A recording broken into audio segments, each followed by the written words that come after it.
لیکن نماز ان کی زندگی میں نہیں ہے، نماز ان کے گھر میں نہیں ہے۔ بیوی سے اس مسئلے پر تو لڑائی ہو سکتی ہے، تو نے سالن میں مرچیں تیز کیوں کی تھی؟ بیوی سے اس مسئلے پر تو تکرار ہو سکتی ہے کہ آج میری والدہ کے ساتھ تو نے بدتمیزی کیوں کی، لیکن زندگی میں کبھی یہ توفیق نہیں آئی آ کر پوچھ لے میں نماز پڑھ کر آیا ہوں بیگم مسجد میں اور تو اس وقت سے گھر میں بیٹھی ہے، تو نے نماز کا سجدہ کیوں نہیں دیا؟ اس مسئلے پر نہ کبھی اولاد سے جھگڑا، نہ کبھی بیوی بچوں سے جھگڑا، نہ کبھی دوست، وہ سمجھتے ہیں یہ پرائیویٹ معاملہ ہے، پڑھ لو آپ کی مرضی، نہ پڑھو آپ کی مرضی، آپ نے اپنی قبر میں جانا، میں نے اپنی قبر میں جانا۔ یہ شیطان کا دھوکہ ہے۔ آقا علیہ الصلوۃ والسلام نے فرمایا نماز ترک کرنا شرک ہے۔ ابن ماجہ میں ہے لیس بین العبد والشرک الا ترک الصلاۃ، بندے اور شرک کے درمیان نماز ہے۔ فَإِذَا تَرَكَهَا فَقَدْ أَشْرَكَ، جس نے اس نماز کو ترک کیا اس نے شرک کیا۔ یاد کر لیجئے نماز کا تارک کافر ہے، مسلمان نہیں ہے۔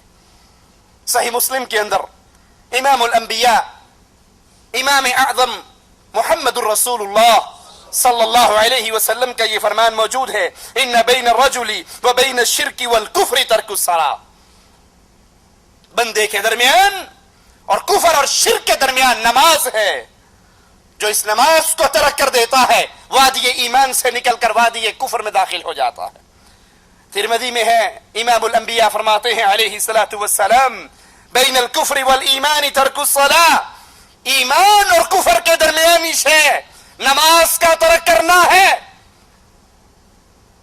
جو نماز کا تارک ہے وہ وادی ایمان سے نکل کر وادی کفر کی طرف سفر کر رہا ہے۔ ترمذی میں ہے امام الانبیاء نے فرمایا ہمارے درمیان اور منافقین کے درمیان جو عہد ہے وہ نماز ہے، ہمارے اور ان کے درمیان جو عہد و پیمان وہ نماز ہے۔ فَمَن تَرَكَهَا فَقَدْ كَفَرَ، جس نے اس نماز کو چھوڑ دیا اس نے کفر کیا، جس نے اس نماز کو ترک کر دیا، جس نے اس نماز کو چھوڑ دیا، وہ کرکٹ میچ کے لیے چھوڑے، وہ فٹ بال میچ کے لیے چھوڑے، وہ ہاکی میچ کے لیے چھوڑے، وہ فلم اور ڈرامے کے لیے چھوڑے، وہ گاہک اور دکانوں کے لیے چھوڑے، وہ کھانا کھانے کے لیے کہ یہی ظہر کا نماز ہے، نماز کا وقت ہے اور یہی کھانے کا وقت ہے، بقالہ بند کر کے مسجد کی طرف قدم نہیں اٹھاتا، اپنے کمرے میں کھانا کھا کر پھر آ جاتا ہے۔ اور کتنے ایسے بدنصیب ہیں واللہ میں نے اپنی آنکھوں سے دیکھے جو فجر کی نماز مسجد میں پڑھنے کے لیے حاضر نہیں ہوتے، لیکن نماز ہونے کے 15 منٹ کے بعد آ کر اپنی دکان کو ضرور کھول لیتے ہیں۔ یہ 15 منٹ کے لیے اللہ کے لیے قربانی نہیں دی جا سکتی۔ یہ وہ لوگ ہیں جو جانوروں سے گئے گزرے ہیں۔ میرا جملہ سخت ہے لیکن اللہ کی قسم حقیقت ہے۔ مثال دے کر سمجھاتا ہوں، ایک شخص نے کتا پالا ہوا ہو، یہ کتے کا خالق مالک نہیں ہے، رازق نہیں ہے، 2 وقت کی روٹی ڈالتا ہے اور روٹی بھی گھر کی بچے ہوئے ٹکڑے ڈالتا ہے، ہڈیاں ڈالتا ہے۔ اب وہ کتا بیٹھا ہوا ہو اپنے 5-10 کتوں کے درمیان، یہ اس کا 2 وقت کی روٹی ڈالنے والا اس کے پاس سے گزرے اور اس کا نام اس نے ٹومی رکھا ہوا، کہتا ہے ٹومی، اس کی آواز سنتے ہی کیا خیال ہے کتا اپنے باقی کتوں کو چھوڑ کر بھاگ آئے گا یا نہیں؟ مشورہ تو نہیں کرے گا ان سے، پوچھے گا تو نہیں جاؤں یا نہ جاؤں؟ وہ ساری محفل کو برخاست کرتا ہے، چھوڑتا ہے اور بھاگ کر اس کے پاؤں میں گر جاتا ہے، دم ہلاتا ہے، زبان سے اس کے جوتے چاٹتا ہے۔ اگر باقی کتے اس سے کہیں بے وقوف، ہم تیری برادری کے تھے، ہم تیری نسل کے تھے، ہم تیرے خاندان کے تھے، یہ تیرا باپ ہے، یہ چچا ہے، یہ ماموں ہے، یہ ماں ہے، یہ خالہ، ہمارے ساتھ بیٹھا گپے مار رہا، ہم 4 ٹانگوں والے، 2 ٹانگوں والا پاس سے گزرا، اس نے ٹومی کہا اور تو ہمیں چھوڑ کر بھاگ گیا، ہم سے اجازت بھی نہیں لی۔ بیوی بچوں میں بیٹھ کر نماز سن کر، آذان سن کر، تکبیر سن کر نہ اٹھنے والوں، یہ جانور زبان حال سے ان رشتہ داروں کو کیا کہے گا؟ کہے گا مانتا ہوں تو میری ماں ہے، تو باپ ہے، تو چچا ہے، تو ماموں ہے، تو خالہ ہے، تو دوست ہے، مانتا ہوں، تم میری برادری والے ہو, جس نے بلایا وہ میرا مالک تھا. کہے گا یا نہیں کہے گا؟ میں کیوں تمہیں چھوڑ کر بھاگا؟ جس نے بلایا وہ میرا مالک تھا. اے لوگوں, کیا مجھے اور آپ کو اللہ نے پیدا نہیں کیا؟ کیا ہمیں رزق اللہ نہیں دیتا؟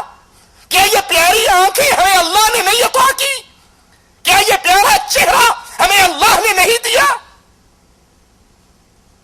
کیا یہ سلامت جسم مجھے اور آپ کو اللہ نے نہیں دیا؟ کیا اس سورج کو اللہ نے میرے اور آپ کی خدمت کے لیے پیدا نہیں کیا؟ 1 گھنٹہ بلب جلاتے ہو, بیوی سے کہتے ہو یہ فضول بلب جل رہا ہے, تمہیں پتہ نہیں بجلی کا بل آئے گا. کبھی سورج کا بل بھی آیا؟ یہ اللہ کا نازل کردہ میٹھا پانی پیتے ہو, کبھی اس پانی کا بل بھی آیا؟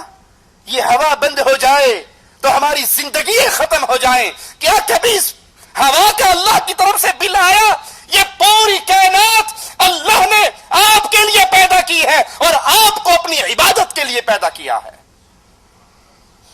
وہ جانور 2 وقت کی روٹی ڈالنے والے کی آواز سن کر بھاگتا ہے, اس کے قدموں میں گرتا ہے, اور ہم دن میں 5 مرتبہ حی علی الصلاۃ, حی علی الفلاح, الصلاۃ خیر من النوم یہ آوازیں سن رہے ہیں, ہمارے کانوں سے ٹکرا رہی ہیں, لیکن بہانے ہمیں بستروں سے اٹھنے نہیں دیتے, بہانے ہمیں دوستوں کی محفل کو ختم کرنے نہیں دیتے.